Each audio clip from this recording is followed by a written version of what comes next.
Today's video is just going to be sort of a little mini manga haul video that I have been meaning to make for probably the last month or so, but I just haven't really gotten around to making it yet until now. I only have two so far. I do have more on back order from I have more on order from Right Stuff Anime.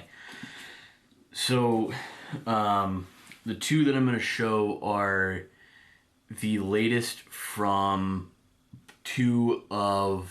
I would say two of the most popular manga artists and storytellers in modern time. I think I would say that. I don't know if it's true, but that is my opinion, so I'm sticking with it. The first one is A Girl on the Shore from Inio Asano. This little receipt is pretty much how far I've gotten in the book already. I should probably show that angle rather. But this book is absolutely amazing. The story of it, the artwork, Inio Asano really just nailed this one out of the park in terms of artwork and the story, and being only halfway through the book, it kind of pulls you in, and you start reading it and you don't want to put it down, really, is what I'm feeling from it. And it's absolutely wonderful. Inio Asano, of course, wrote Downfall and also Goodnight Pun Pun, which I have yet to read. I've read Downfall. That was amazing. That's what made me fall in love with Inio Asano's work. Just the whole sort of meta-ish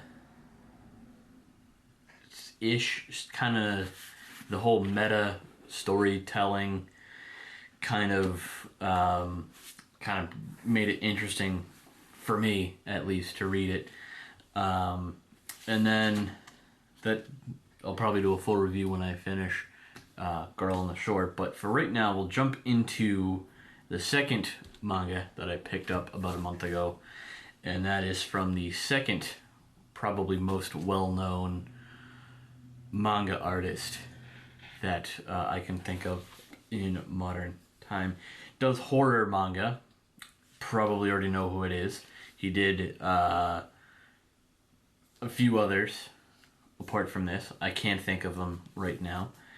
But that is not Inio Asano. I just talked about Inio Asano. Junji Ito. I could have just looked at the book to correct myself on the name. And this one is Censor. I do have one other Junji Ito book that I have yet to read, so I'll probably read that one before I read this one. But still, to have this I'm now starting to get, whenever I see a Junji Ito book, I'm just going to buy it, because I feel Junji Ito, if you are a fan of scary, spooky horror stuff, then I think Junji Ito is sort of a direction to go. I mean, look at this. That is awesome.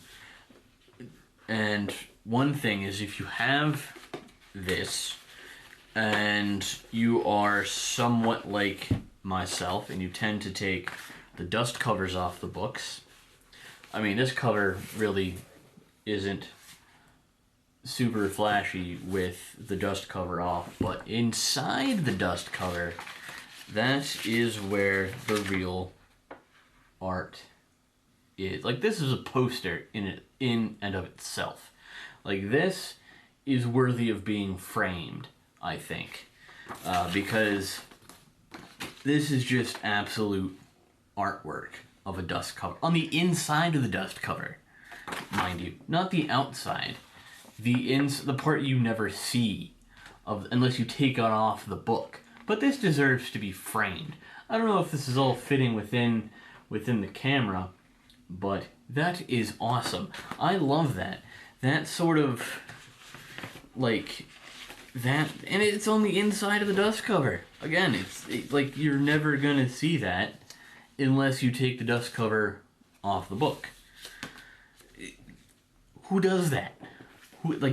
This is the only time I've ever seen that done to a book, to a dust cover anyways.